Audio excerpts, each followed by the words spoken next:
Okay, this is another way for us to get our core and hip flexors working together and really isolate your hip flexor to try to start loading it and build some strength for it. So I have a TheraBand loop. This is just a TRX band loop and it's just 5 pounds, I believe, but easy to medium you want. So I'm gonna put this around my feet just like this. And I'm gonna lay down on my back, get my hair out of the way.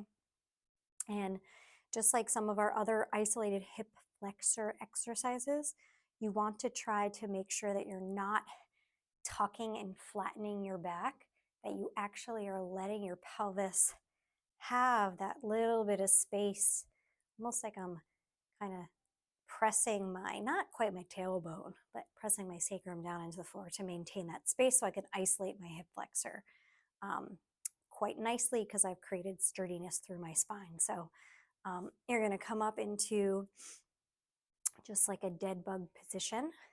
And I'm going to have my arms down at first. But what you're doing is you're going to press one leg down and out while the other one stays where it's at. And then you come back up to meet it.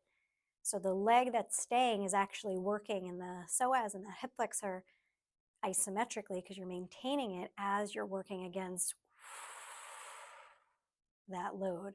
You can exhale while you go out because you want to feel like you're drawing those abdominals in while you're maintaining that isolated hip flexion position. So it would look something like this. Inhale, exhale,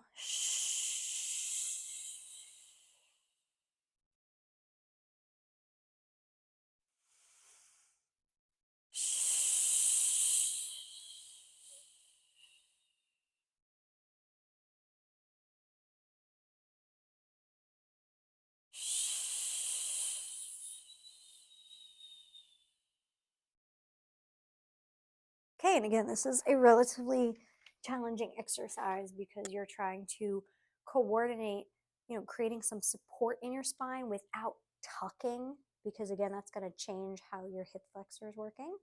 So you're drawing in, you're creating some sturdiness and stability around the spine, but then isolating that hip flexion